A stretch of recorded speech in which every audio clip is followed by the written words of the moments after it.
ওম শান্তি। আজি 19/12/2024 বৰ্ষৰ প্ৰাতঃ মুৰলী। ওম শান্তি। বাপ দাদা মধুবন। আজি বাবাই কৈছে, মৰমৰ সন্তানসকল, এই পুৰুষোত্তম সংগম যুগ স্থানান্তৰ হোৱাৰ যুগ। এতিয়া তোমালোক কনিষ্ঠৰ পৰা উত্তম পুৰুষ হ'ব লাগে। প্ৰশ্ন: পিতাৰ লগতে কোনসকল সন্তানৰ মহিমা গায়ন কৰা হয়? উত্তৰ: যিসকল শিক্ষক হৈ বহুতৰ কল্যাণ কৰাৰ নিমিত্ত হয়, তেওঁলোকৰ মহিমাও পিতাৰ লগতে গায়ন কৰা হয়। কৰণ কৰোৱানহাৰ বাবাই সন্তানসকলৰ দ্বাৰা অনেকৰ কল্যাণ কৰায়, সেয়েহে সন্তানসকলৰো মহিমা হৈ যায়। কয়, বাবা, অমুকে মোৰ ওপৰত দয়া কৰিলে, যাৰ বাবে মই কিহৰ পৰা কি হৈ গলো। শিক্ষক নোহোৱাকৈ আশীৰ্বাদ পাব নোৱাৰা। ওম শান্তি। আত্মিক পিতাই আত্মিক সন্তানসকলক সোধে, বুজায়ো আকৌ সোধেও। এতিয়া পিতাক সন্তানসকলে জানিছে, যদিও বা কোনোবাই সৰ্বব্যাপী বুলিও কয়, কিন্তু তাৰ আগতে পিতাৰ পৰিচয় জানিব নালাগে জানো, যে পিতা কোন হয়? পৰিচয় জানি তাৰ পাছত কোৱা উচিত। পিতাৰ নিবাসস্থান ক'ত? পিতাক নাজানেই তেন্তে তেওঁৰ নিবাসস্থানৰ বিষয়ে কেনেকৈ জানিব? কৈ দিয়ে যে তেওঁতো নাম ৰূপৰ পৰা উপৰাম, তাৰমানে নায়েই। তেন্তে যিটো বস্তু নায়েই, তেওঁৰ থকা স্থানৰ বিষয়েও কেনেকৈ বিচাৰ কৰা যায়? এয়া এতিয়া তোমালোক সন্তানসকলে জানা। পিতাই প্ৰথমতেতো নিজৰ পৰিচয় দিছে, তাৰ পাছত থকা স্থানৰ বিষয়ে বুজোৱা হয়। পিতাই কয়, মই তোমালোকক এই ৰথৰ দ্বাৰা পৰিচয় দিবলৈ আহিছো। মই তোমালোক সকলোৰে পিতা, যাক পৰম পিতা বুলি কোৱা হয়। আত্মাকো কোনেও নাজানে। পিতাৰ নাম ৰূপ দেশ কাল নাই, তেন্তে সন্তানসকল ক'ৰ পৰা আহিল? পিতাই যদি নাম ৰূপৰ পৰা উপৰাম, তেন্তে সন্তানসকল আকৌ ক'ৰ পৰা আহিল? সন্তান আছে, তেন্তে নিশ্চয় পিতাও আছে। এইটো সিদ্ধ হয় যে তেওঁ নাম ৰূপৰ পৰা উপৰাম নহয়। যিমানেই সূক্ষ্ম নহওক, সন্তানসকলৰো নাম ৰূপ আছে। আকাশ সূক্ষ্ম, তথাপিও আকাশ নামটো আছে নহয়। যেনেকৈ এই আকাশ সূক্ষ্ম, তেনেকৈ পিতাও বহুত সূক্ষ্ম। সন্তানসকলে আচৰিত তৰা বুলি বৰ্ণনা কৰে, যি এওঁৰ শৰীৰত প্ৰৱেশ কৰে, যাক আত্মা বুলি কয়। পিতাটো থাকেই পৰমধামত, এয়া হৈছে থকা স্থান। ওপৰফালে দৃষ্টি যায় নহয়, আঙুলিৰে ওপৰফালে ইংগিত দি স্মৰণ কৰে। তেনেহলে যাক স্মৰণ কৰে, নিশ্চয় কিবা বস্তু হ'ব। পৰম পিতা পৰমাত্মা বুলিতো কয় নহয়। তথাপিও নাম ৰূপৰ পৰা উপৰাম বুলি কোৱা, ইয়াক অজ্ঞানতা বুলি কোৱা হয়। পিতাক জনা, ইয়াক জ্ঞান বুলি কোৱা হয়। এইটো তোমালোকে বুজি পোৱা যে আগতে আমি অজ্ঞানী আছিলো, পিতাকো জনা নাছিলো, নিজকো জনা নাছিলো। এতিয়া বুজি পোৱা আমি আত্মা, শৰীৰ নহয়।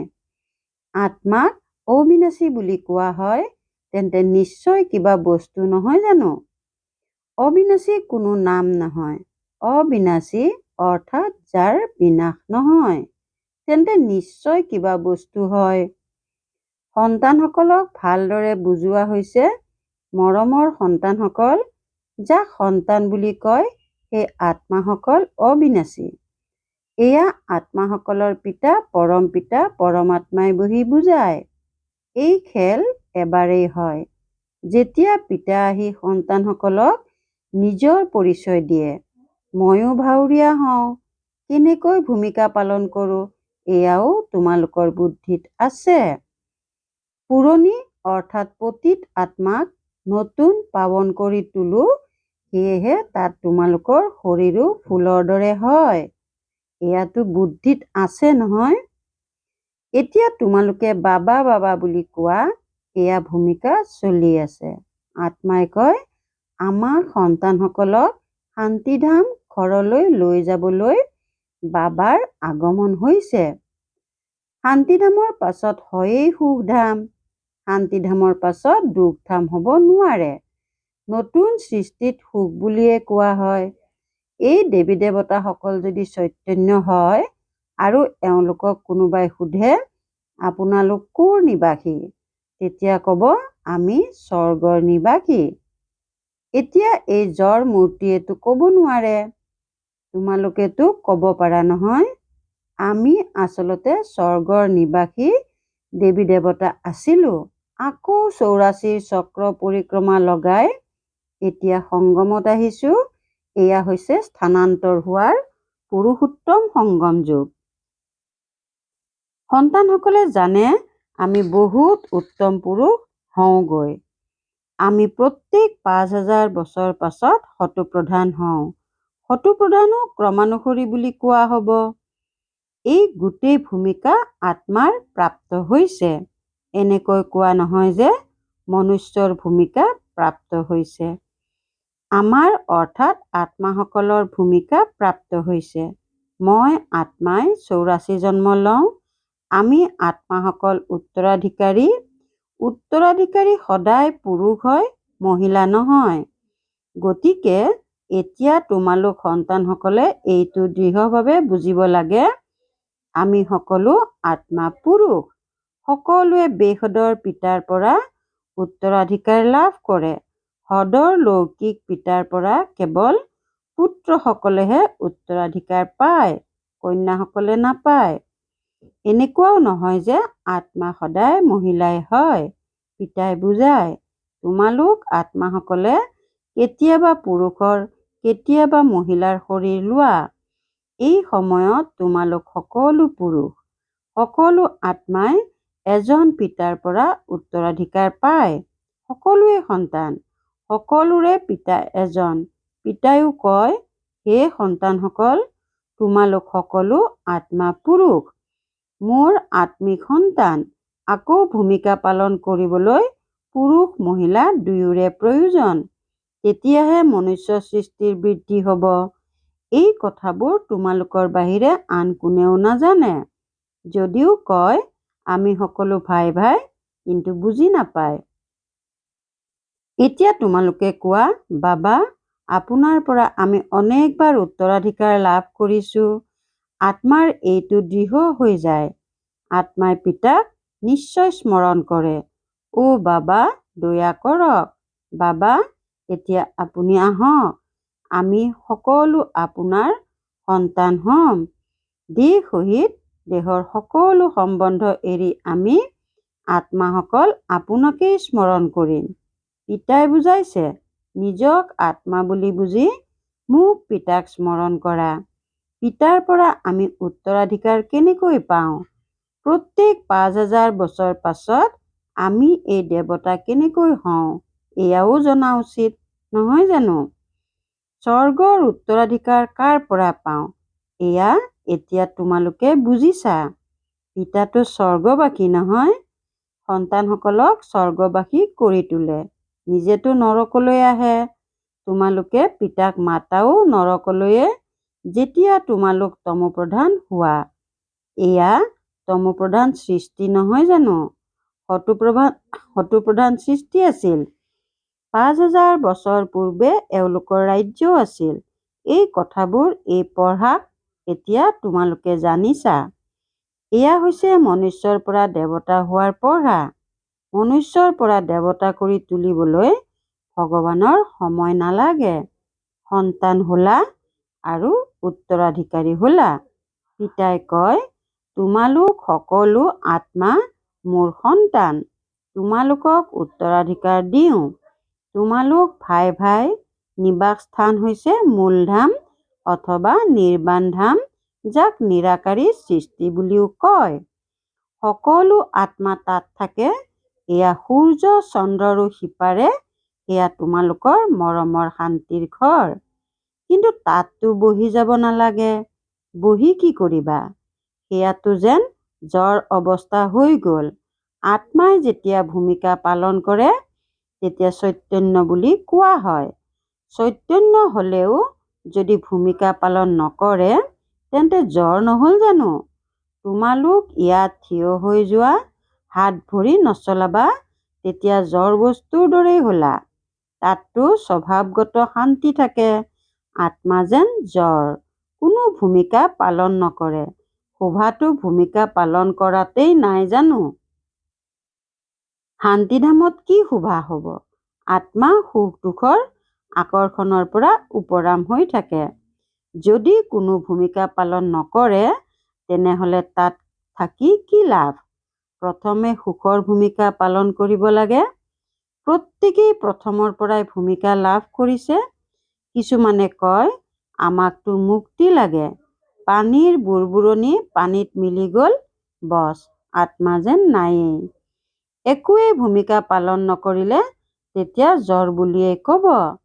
চৈতন্য হয়ো জড় বস্তুৰ দৰে পৰি থাকিলে তেতিয়া কি লাভ? ভূমিকাটো সকলোৱে পালন কৰিবই লাগে। নায়ক নায়িকাৰ ভূমিকাক মুখ্য বুলি কোৱা হয়। তোমালোক সন্তানসকলে নায়ক নায়িকাৰ উপাধি পোৱা। আত্মাই ইয়াত ভূমিকা পালন কৰে। প্ৰথমতে সুখৰ ৰাজ্য কৰে, পাছত ৰাৱণৰ দুখৰ ৰাজ্যলৈ যায়।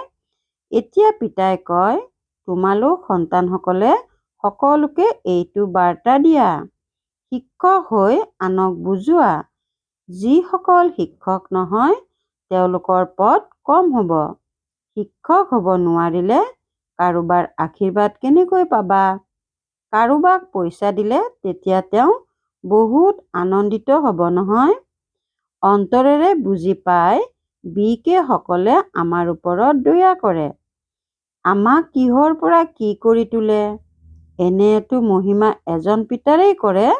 বাহ বাবা, আপুনি এই সন্তানসকলৰ দ্বাৰা আমাৰ কিমান কল্যাণ কৰে।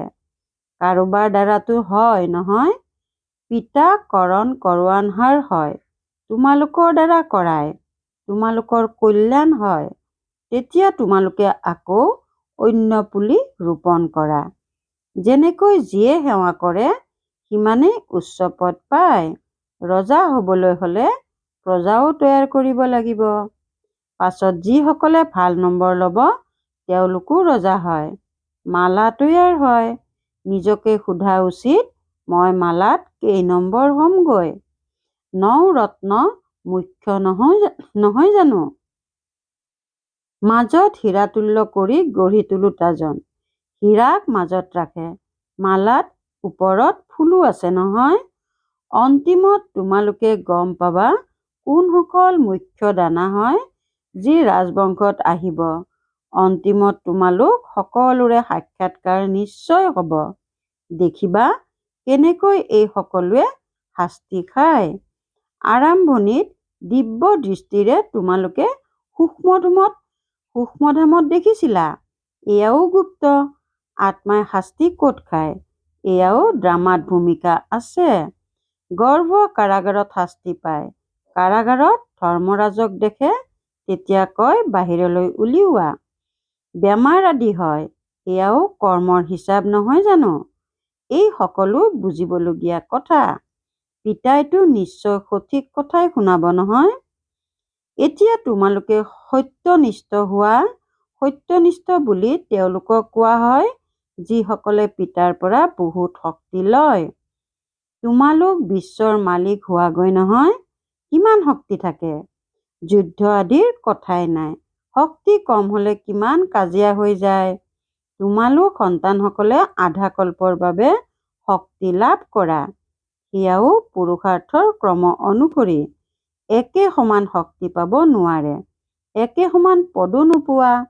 এয়াও আগৰ পৰা নিৰ্ধাৰিত হৈ আছে। ড্ৰামাত অনাদিৰে পৰা নিৰ্ধাৰিত হৈ আছে।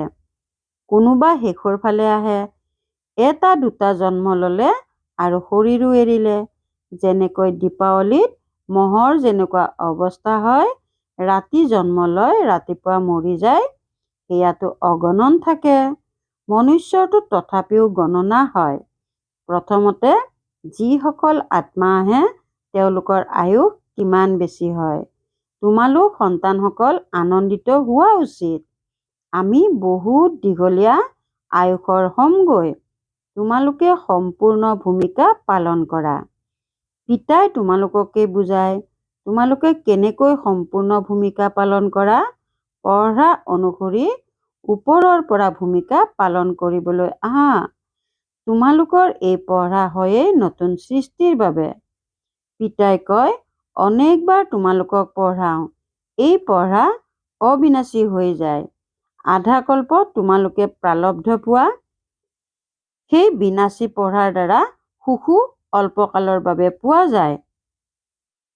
এতিয়া কোনোবা বেৰিষ্টাৰ হ'লে আকৌ কল্পৰ পাছত বেৰিষ্টাৰ হ'ব, এয়াও তোমালোকে জানা। সকলোৰে যি ভূমিকা, সেই ভূমিকাই কল্পই কল্পই পালন কৰি থাকিব। দেৱতা হোৱা বা শূদ্ৰ হোৱা, প্ৰত্যেকৰে সেয়াই ভূমিকা চলি থাকিব যি কল্পই কল্পই চলিছিল। তাত কোনো পাৰ্থক্য থাকিব নোৱাৰে।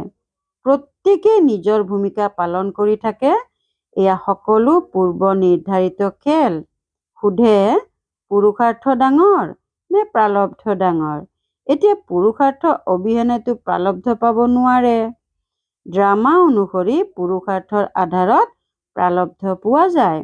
সেয়েহে গোটেই বোজা ড্ৰামাৰ ওপৰত আহি যায়।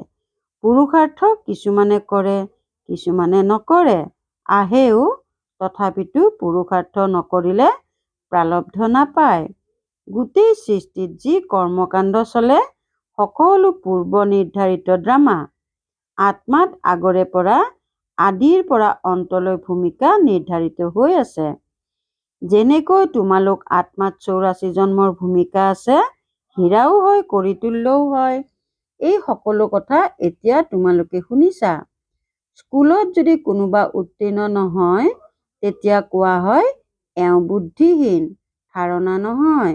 ইয়াকে কোৱা হয় বিচিত্ৰ বৃক্ষ। বিচিত্ৰ চৰিত্ৰৰ বৈশিষ্ট্য। এই বিচিত্ৰ বৃক্ষৰ জ্ঞান পিতাইহে বুজায়। কল্পবৃক্ষৰ ওপৰতো বুজায়। বটবৃক্ষৰ উদাহৰণো ইয়াৰ ওপৰতে।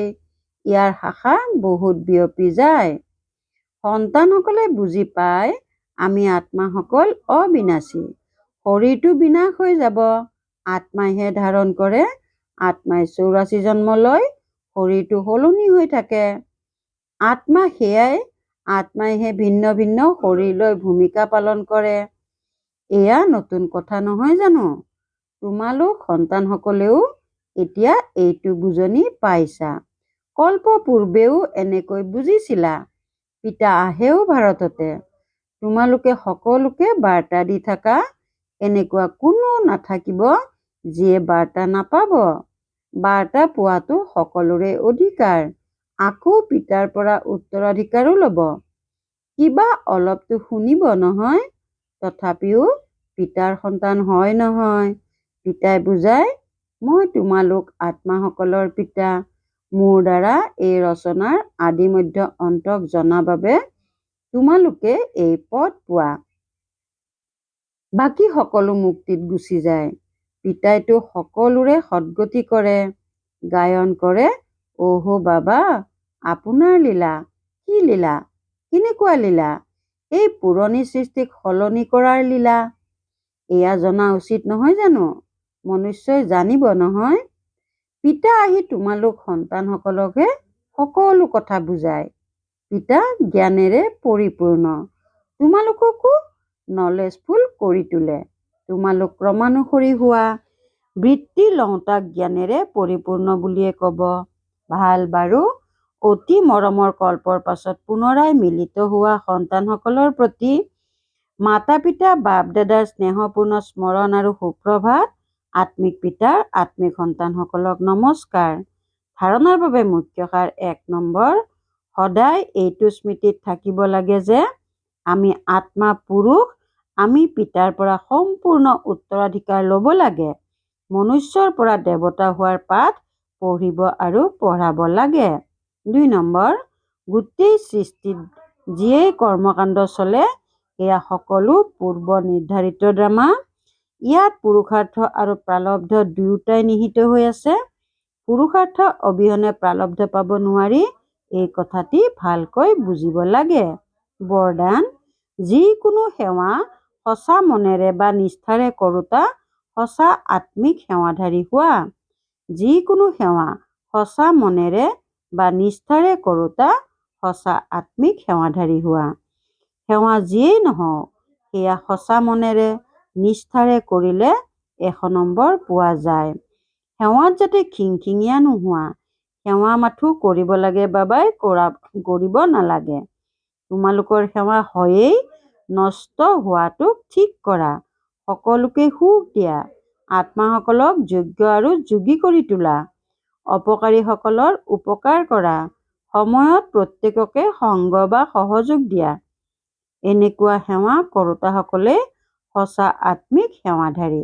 শ্লোগান: পবিত্ৰতাই ব্ৰাহ্মণ জীৱনৰ নবীনতা, এয়াই জ্ঞানৰ আধাৰ। পবিত্ৰতাই ব্ৰাহ্মণ জীৱনৰ নবীনতা, এয়াই জ্ঞানৰ আধাৰ। ওম শান্তি। সদায় সন্তুষ্ট হৈ থাকি সকলোকে সন্তুষ্ট কৰি সন্তুষ্টমণি হ'বলৈ আজিৰ অব্যক্ত সংকেত। এই চূড়ান্ত অধ্যয়নত প্ৰতিগৰাকী সন্তানে 3খন প্ৰমাণপত্ৰ ল'ব লাগে। প্ৰথমে নিজে নিজৰ প্ৰতি সন্তুষ্ট হৈ থকাৰ প্ৰমাণপত্ৰ, দ্বিতীয়তে বাপ দাদাৰ দ্বাৰা প্ৰমাণপত্ৰ আৰু তৃতীয়তে পৰিয়ালৰ সম্বন্ধ সম্পৰ্কত অহা সকলৰ দ্বাৰা প্ৰমাণপত্ৰ। পৰিয়ালত যিমান ব্ৰাহ্মণ সন্তুষ্ট হ'ব, সিমানেই ভক্তসকলেও তোমালোকৰ পূজা সন্তুষ্টতাৰে কৰিব। নিয়ম মাফিক নহয়, অন্তৰেৰে কৰিব। ওম শান্তি।